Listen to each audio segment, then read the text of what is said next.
Aujourd'hui, à la scène ISQ, on s'est déplacé à Saint-Émile aux fêtes de la famille pour rencontrer Jonathan Roy. Préparez-vous parce qu'à la fin de l'entrevue, ça décoiffe. Jonathan n'a pas eu peur de se mouiller.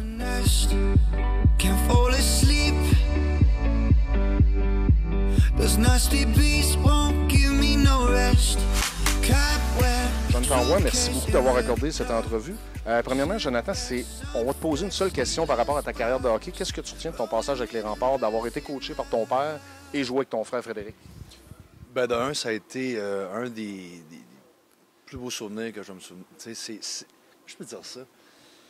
D'être avec ton père, d'être avec ton frère, faire la chose que tu aimes le plus à la planète à cet âge-là, pour moi, c'était le hockey.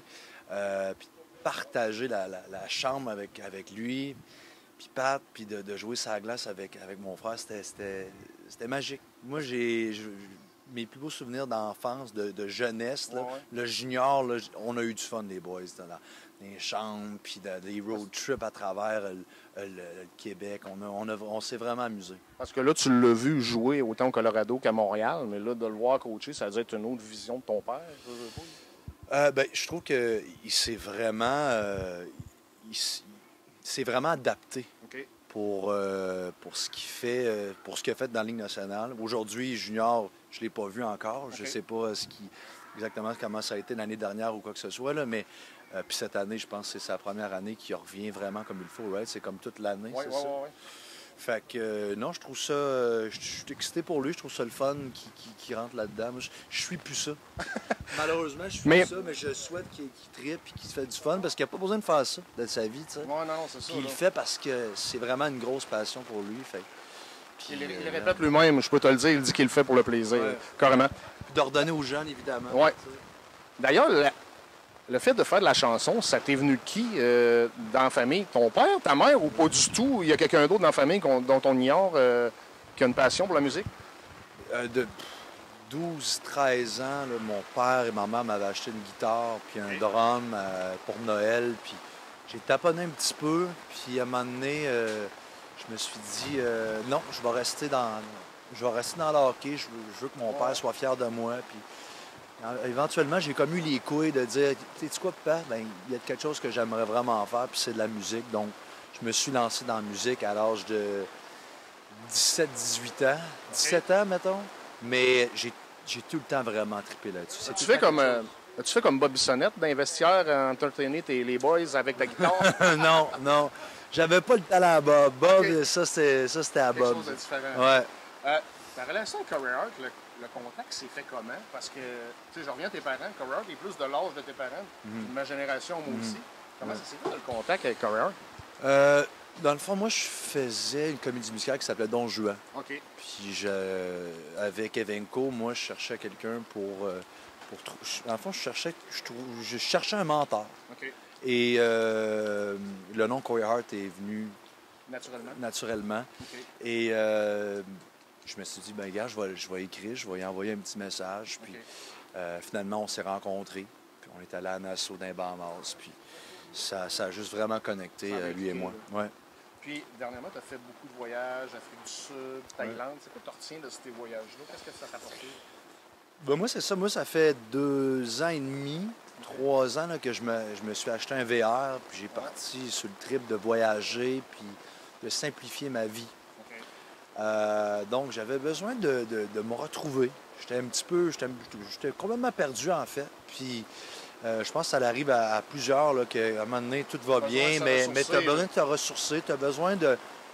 Moi, je me suis perdu un petit peu dans la run de musique. Puis, je dis pas que j'ai eu un gros succès ou quoi que ce soit, là, mais ça roulait. Puis, à un moment donné, je me suis dit,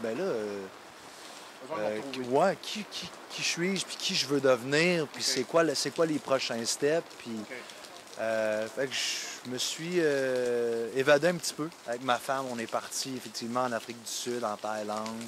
On a fait tous les États-Unis en VR, avec mon petit chien aussi en arrière. Fait qu'on ça a fait du bien, vraiment, là, ça a fait du bien. On va se tasser un peu, il pleut pas mal. Passage à American Got Talent, je sais que tu peux pas en parler pour le moment, mais tu peux-tu nous dire au moins si ça a bien été, puis quand est-ce qu'on va te voir? En fait, j'ai le droit d'en parler. J'ai choisi de ne pas en parler, en fait, pour l'instant, parce que j'ai des affaires à régler. Mais ça a super bien été. Puis dans une couple de semaines, là, je vais en parler plus. Puis ta première partie avec Lionel Richie, t'en gardes quel souvenir? Ah, c'était magnifique. Moi, mon ami qui m'appelle et qui me dit « Ça te tenterait-tu de venir à Hawaï faire un show? » Déjà là, j'étais comme « Wow, I'm in ». Et après ça, qui me dit « C'est pour Lionel Richie ». Mais moi, écoute, d'avoir eu la chance de serrer la main, de le voir performer, c'était... Tu sais, en fait, jamais j'aurais pensé, j'ai 30 ans, jamais j'aurais pensé que j'aurais vécu des choses comme telles. C'est capoté. Ça me fascine, mais tu sais, je travaille fort, puis tu sais, les belles choses qui m'arrivent, je trouve ça magnifique. Je suis vraiment, je me compte chanceux d'avoir vécu des choses comme ça. Si jeune âge, puis là, tu parles hawaïen, sol américain, sol canadien ou Québec. Y a-t-il une place que c'est plus difficile de percer? Ou c'est difficile partout ou facile partout? Je pense que c'est difficile partout. Je pense que si tu es un jeune et tu commences dans la musique, faut que tu aimes ça. Si tu aimes ça, ben, tu vas être passionné, puis tu vas travailler fort, puis tu vas pousser tout partout pour réussir. Puis, c'est difficile partout. C'est tout un domaine, la musique. Un beau domaine. Le prochain titre, Keeping Me Alive, la sortie est prévue pour quand?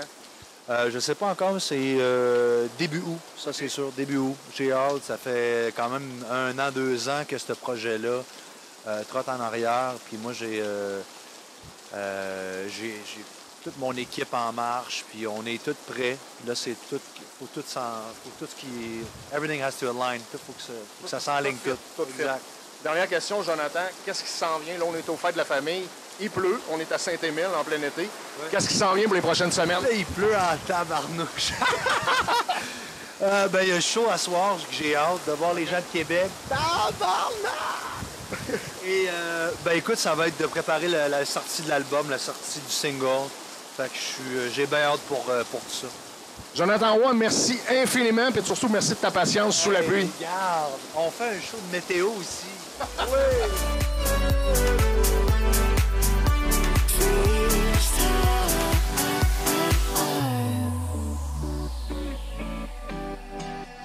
When I go to sleep, I close my eyes, but I'm turning red. I cannot sleep